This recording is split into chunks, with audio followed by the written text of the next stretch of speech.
Det minus 14 grader I dag. Det en stille kulde. Så nå har gårdsgutten bært ut kasse nummer 3 med juletrepynt. Nei, julepynt. Juletrepynten, den har vi ikke bært ut enda.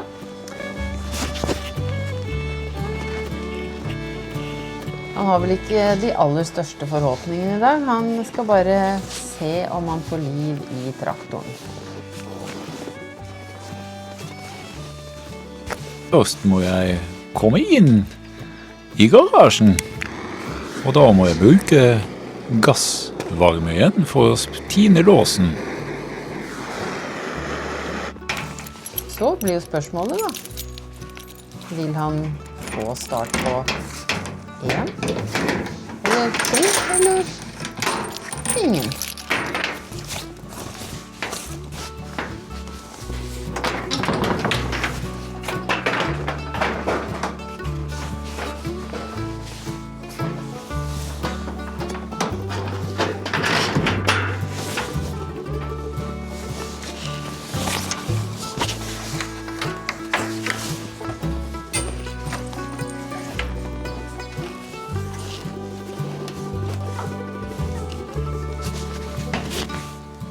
Og da, I dag måtte jeg skifte batteriet fordi det litt lite startampere på det batteriet som sitter der nå. Massey Ferguson 35 en fantastisk traktor. Men som vi har nevnt tidligere, så liker den ikke kulde. Så det vi må begynne med her å bytte batteriet. Og det var det jeg sa. Så jeg veldig glad I å gjenta andre, og til og med noen ganger gjenta meg selv.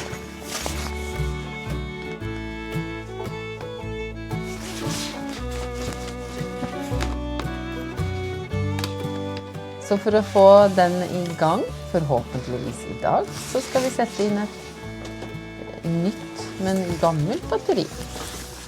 Og det batteriet kommer fra David Brown 995 Synchro, som døde rett før jul. Og det har en startampere på 95.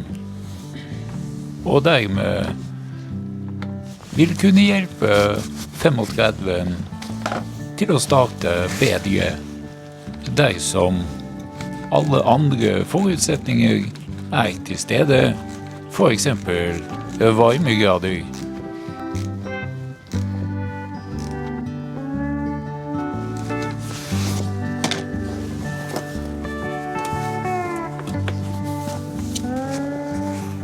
Og der ser du, jeg meg og gjør feil underveis. Kan du se hva feilen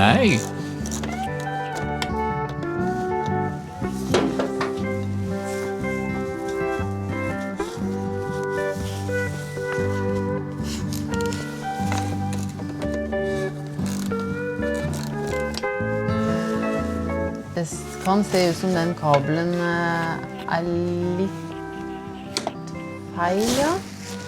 Jeg vet ikke om du får igjen panseret med den løsningen der. Kult.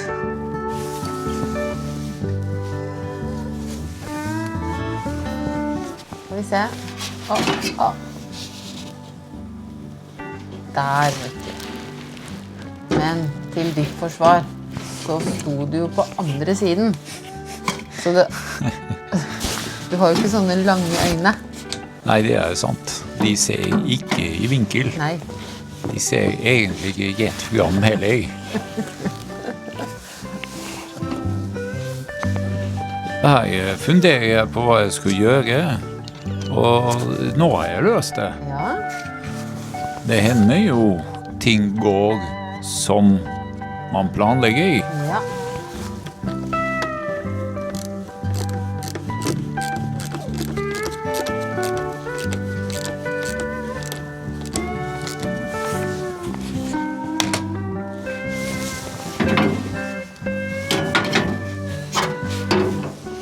Dette her vel også en av grunnene til at vi ikke kan bruke 35 som en vintertraktor. Han ikke så glad I kulda. Nei, vi kan ikke stole på den som hovedtraktor. Hei, det går ikke. Og det er ikke fordi vi driver stort, men det er fordi vi må ha traktor som kan gjøre alt. Ja.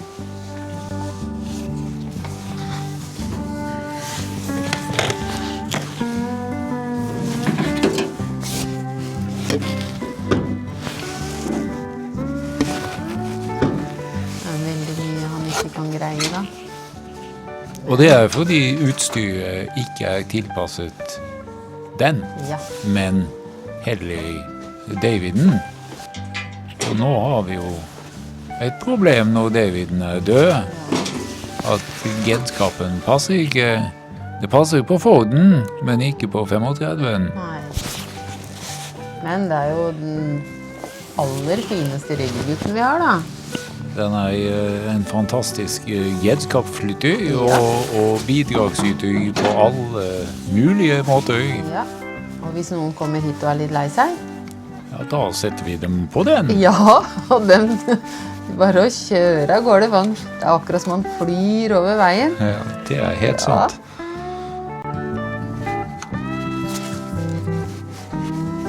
Vi har jo hatt 4 traktorer, Ja, og det er jo en tanke bak det. ja, Og det er fordi jeg begynner jo å gå fra å være et ung og lovende til å være ung. eldre og lovende.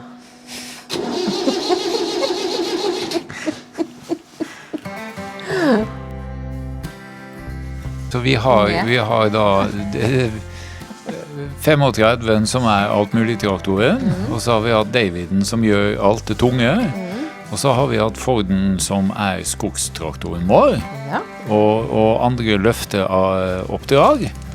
Og så har vi din McCormick D439, som vi har fordi den har lasteapparaat med en skuffe på, som vi har bruk for stadig vekk, ja. og for å slippe å... Den har vi bare fordi vi har den, og vi Tenkte liker sånn gamle faktisk. traktorer. Ja. Ja.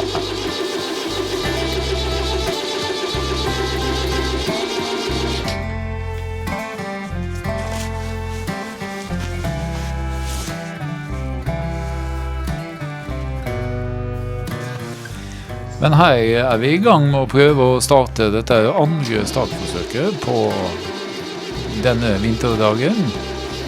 Og det gikk akkurat like bra som startforsøk nummer 1. Men han hadde litt lyst til å starte.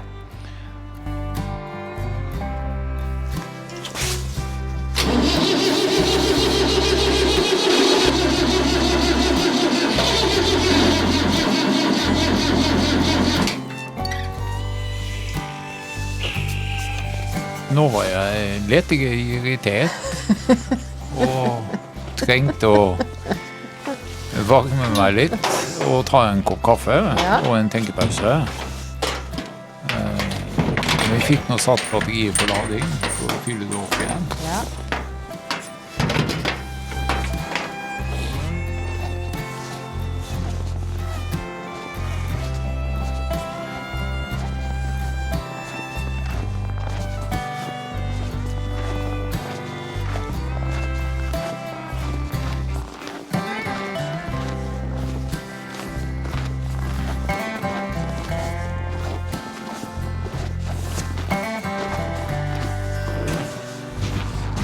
Ja, det var sant. Jeg må ha ved.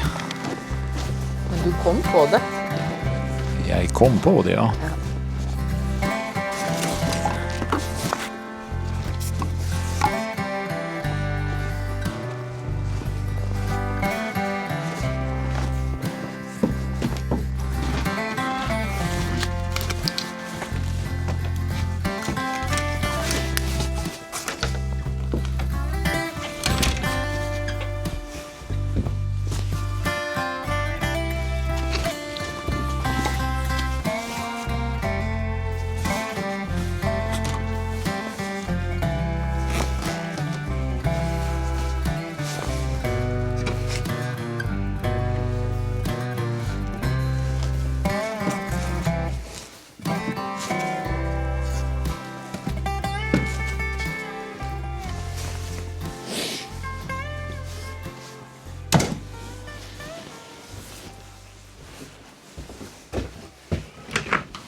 Etter å ha fått varmen igjen, så tenker gårdsgutten at Ford Super Major kanskje kan gjøre jobben. Altså, dette er skogstraktoren da på Lindalandet. Den er sterk, stødig, og med en frontlaster som er uvurderlig til løft og håndtering av stokker.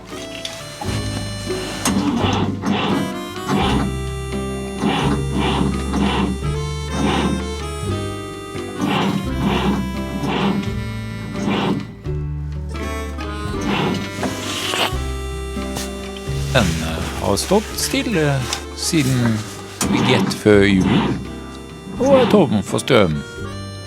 Men han har jo fått en velfortjent hvil da, gjennom jula. Ja, det er sant. Så der vi har fått ladet batteriene våre, så Har Forden tappet sine? ja.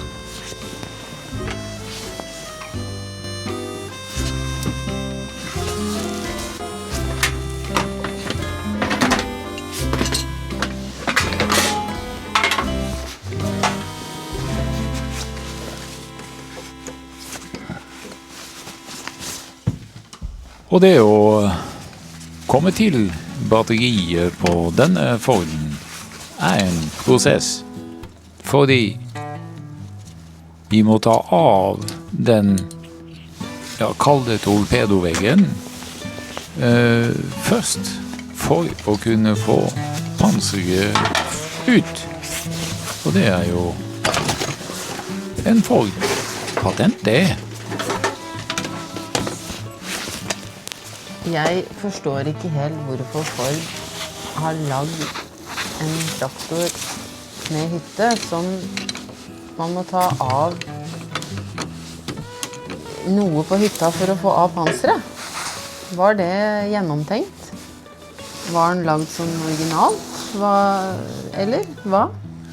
Ja, selv om det er Ford, så klarer ikke jeg se at selv Ford hadde lagd en sånn løsning.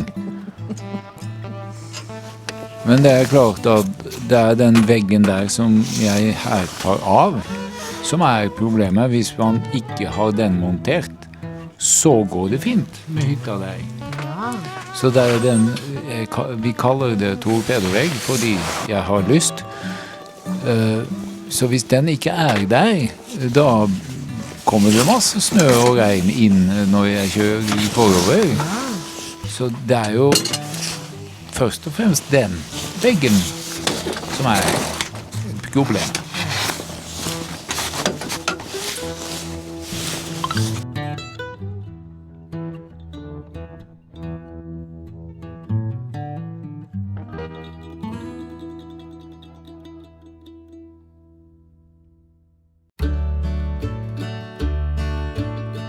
Det tar litt tid, men det går jo bra. Når jeg tenker etter nå, så tror jeg denne traktoren faktisk kom originalt med den hytten. Det er Den kom i hvert fall hit til Lindalandet originalt med den hytten. ja.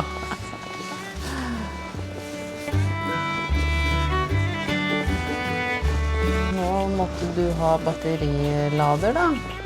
Som jeg akkurat hadde satt på 35. Da var det jo fint at du måtte ta den av igjen for å sette den på Forden. Og hadde Biltema-batteri da den virket, så kunne du jo bruke den. Men den la det jo ingenting. Nei. Og det lærte du jo ikke første gangen du kjøpte en Biltema batterilader. Og ikke andre gangen heller. Men lærte du det den tredje gangen da? Nei, jeg gjorde ikke det. Men nå kjøper jeg ikke flere. Det er jo over en lang periode da. Ja. Har ikke kjøpt 3 etter hverandre. Nei, du har ikke det. Så det skal du ha. Så vi bruker heller nå en batterilader fra 80-tallet. Ja. Som gjør det den skal. Ja. Som er å lade batterier for oss. Ja. Og andre. Og andre.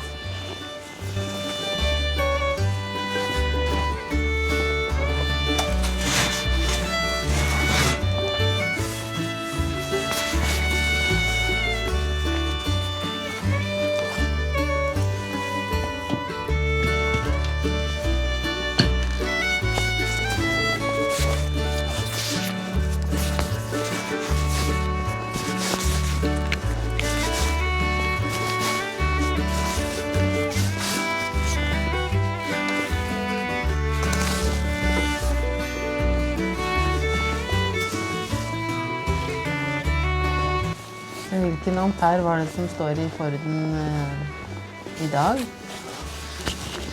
Det er litt usikker, faktisk. Jeg husker ikke, men jeg lurer på om dette er rundt 80. Men jeg ble godt litt usikker. Jeg skulle kanskje hatt litt sterkere batteri, eller? Ja, det kunne jo vært 90, kanskje 95, men nei, jeg vet ikke. Men det er ikke plass til 2 batterier her. Nei, det er litt dumt da. For da hadde du kanskje startet. Ja, hvis det var strøm så. Men det hadde den jo gjort her også, Ja, hvis det var strøm.